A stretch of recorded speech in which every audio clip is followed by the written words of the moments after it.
If you clicked on this video, that probably means three things. You are trying to improve your English, you like learning about world news, and maybe you are studying for the IELTS or TOEFL exams. In today's English lesson, we will be looking at a news story about how Russian jets and Chinese jets flew very close to the United States of America. I don't know about you, but there is already a lot of war in the world. I would hate for this conflict to get started. I'm going to begin today's English lesson by reading you a news story in simple English, and then we will look at some difficult vocabulary words, English idioms, and English phrasal verbs that will help you as you study English. It's going to be pretty advanced, so you may want to watch this lesson 2 or 3 times. Here is what happened in simple English. I will make it bigger so you can see and I can actually read it. Recently, Russian and Chinese military airplanes flew close to Alaska. They entered an area called the Alaskan Air Defense Identification Zone, which is a special zone where the US and Canada watch for planes. However, the planes did not enter the main airspace of the US or Canada, which means they did not go into the areas directly controlled by these countries. In response, NORAD, which is a defense group for North America, sent out fighter jets to check on the Russian and Chinese planes. The US and Canadian jets made sure the situation was safe and that the planes were not a threat. This kind of flight is a common event and happens several times a year.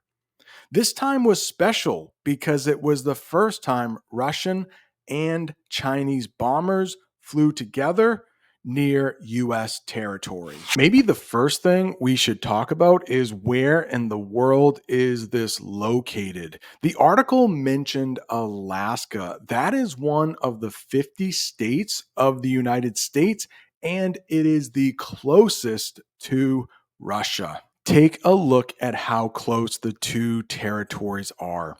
The tip of Alaska is only about 53 miles away from Russia, or about 85.29 kilometers. That's pretty close. And I'm not sure if you know this, but about 200 years ago, the United States actually bought Alaska from Russia. At one time, Alaska was part of Russia. Let's get into some advanced words that you might see if you are watching the news in English or reading the news in English. The first word is aircraft. Aircraft just talks about a vehicle that flies like an airplane or a jet.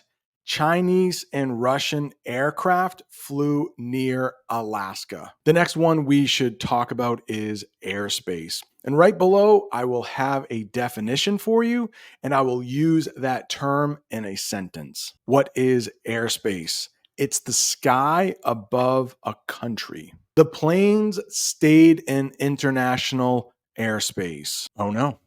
International, that might be a word you don't know, so let's talk about it. Also, if you are enjoying this English lesson, please don't forget to hit that like button. And if you haven't subscribed, please go ahead and subscribe so you never miss another English lesson. International, that means involving more than one country.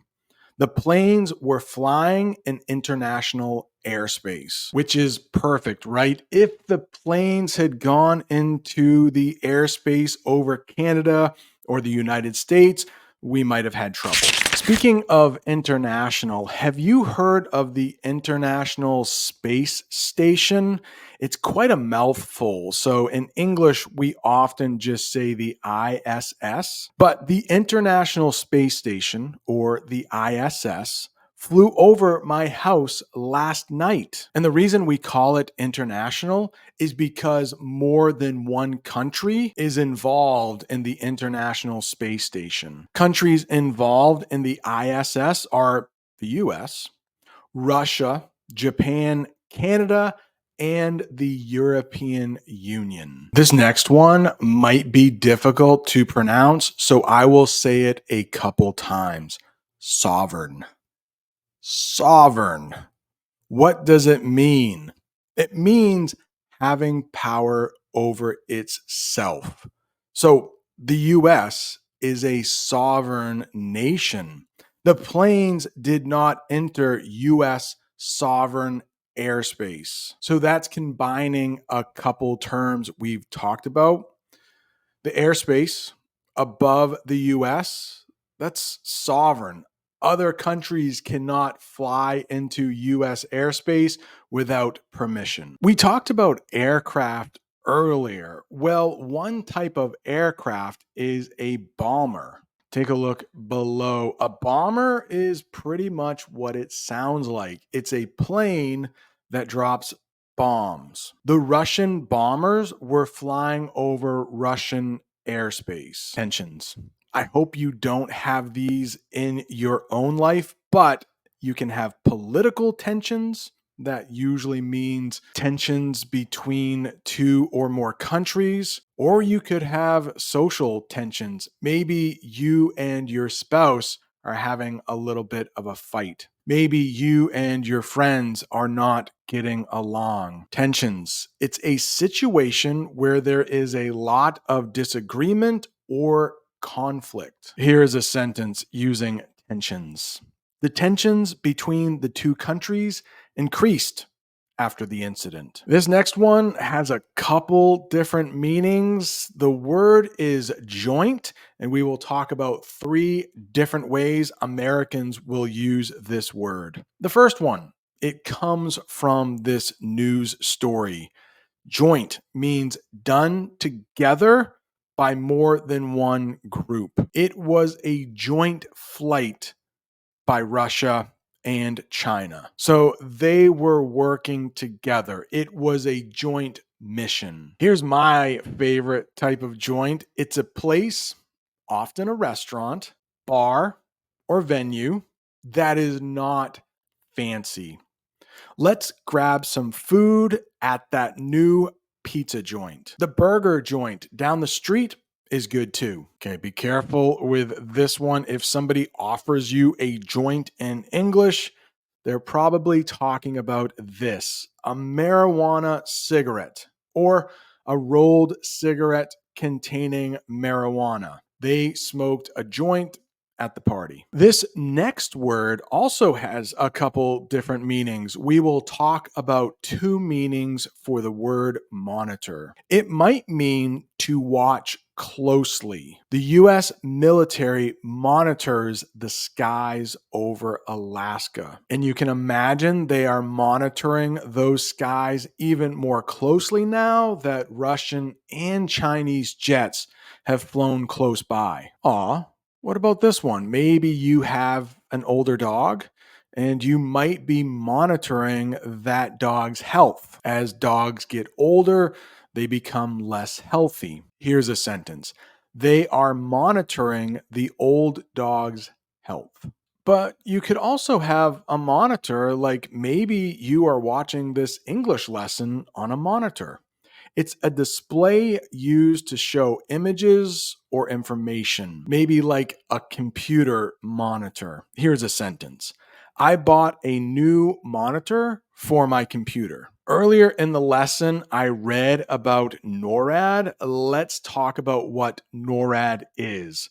First of all, it's an acronym, meaning each letter in NORAD represents an actual word. It stands for North American Aerospace Defense Command. My goodness, that is a lot to say, which is why we always say NORAD.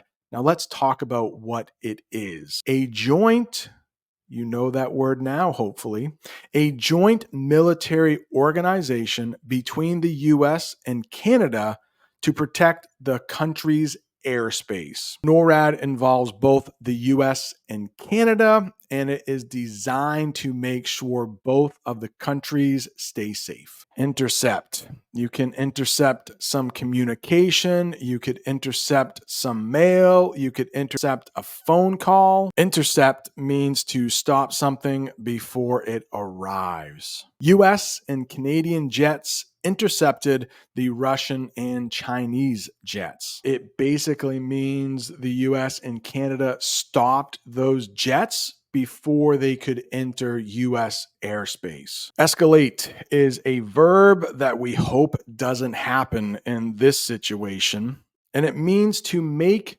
a situation more serious. Thankfully, the situation did not escalate tension between the two countries. So you can see in that picture, one person is very upset. I don't think the US and Russia are getting along very well, but luckily it's not escalating into a war or anything like that. Hopefully that never happens. In everyday English, you might hear of an escalator. You might see an escalator at the airport or a store that has 2 floors. An escalator will bring you up. Just like escalate means to make the tension more serious. You know how native English speakers love to use English idioms, so let's talk about a couple you might see while watching the news in English. And what makes idioms so difficult is that you can't translate them. You might know what the word clear means, you might know what the word air means,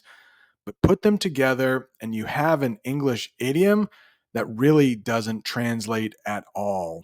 What does it mean? It means remove doubts or misunderstandings. In the picture, it looks like a man has made his wife upset, and maybe he is trying to apologize. Maybe he is trying to explain what he did. Let's talk about our news story. The military cleared the air about the incident. The problems were resolved. So, luckily, this incident didn't start World War III. I think we can all be thankful for that. But it was a close call. What does that mean? A situation where something bad almost happened. And you can see the look on that woman's face. It was a close call. You might be very scared for just a second, and then luckily the bad thing doesn't happen. Here's a sentence using close call. It was a close call, but the planes stayed in international airspace. And in the picture, you can see 2 fighter jets coming very close to hitting each other. That was a close call. Luckily, they did not collide. Do you know that word collide, meaning 2 things hit each other or bump into each other? 2 cars may collide on the street, and then you have what we call an accident in English. Please let me know in the comments, have you ever been in an accident? I've been in a couple, and it wasn't fun, and it cost me a lot of money. Under the radar is another idiom I would like to talk about. Now, if you literally translate radar, it's like the picture. The military might use radar to track planes. But of course, this is an idiom and it has nothing to do with that kind of radar. Under the radar means not easily noticed.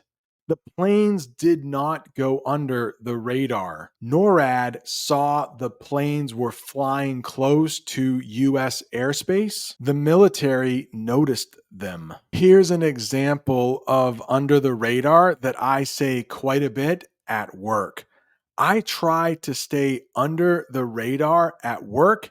I don't want my boss to get mad at me. I try to stay calm and out of the way at my school. Now let's talk about those pesky English phrasal verbs. Native English speakers love to use them, and I can guarantee You will see them on the IELTS or the TOEFL exams. Look into. Now, you may know the verb look. It's pretty common, but add into. Now you have an English phrasal verb. Look into means to investigate or examine. And in the picture, you can see that person using what we call a magnifying glass to get a closer look at the paper. And that's what look into means, to investigate or examine, to take a closer look at. Here is a sentence. The authorities are looking into the incident. Here's another sentence. I am looking into a local English class in my town. But the great thing about watching me on YouTube is you don't have to leave your house at all. It's like you're in my classroom right now. Another English phrasal verb, back off. Maybe you know the part of the body called the back in English. It's right back there. But back off has nothing to do with that part of the body. Back off means to move away from a situation. The US jets backed off once the Russian and Chinese jets left the area. How about this English phrasal verb, follow up? Follow up means to do something or check on a previous action. The military will follow up on this incident. It means they won't forget about it. They will investigate it further. You might use follow up with your boss at work. I need to follow up with my boss to see if I can get the day off. Maybe you mentioned it to your boss earlier in the week and then you want to follow up. You want to ask them again if taking the day off is okay. I want to thank you for watching until the end. It was a difficult English lesson. If you are looking for more English lessons with the news, right down there is over 2.5 hours of English using news stories.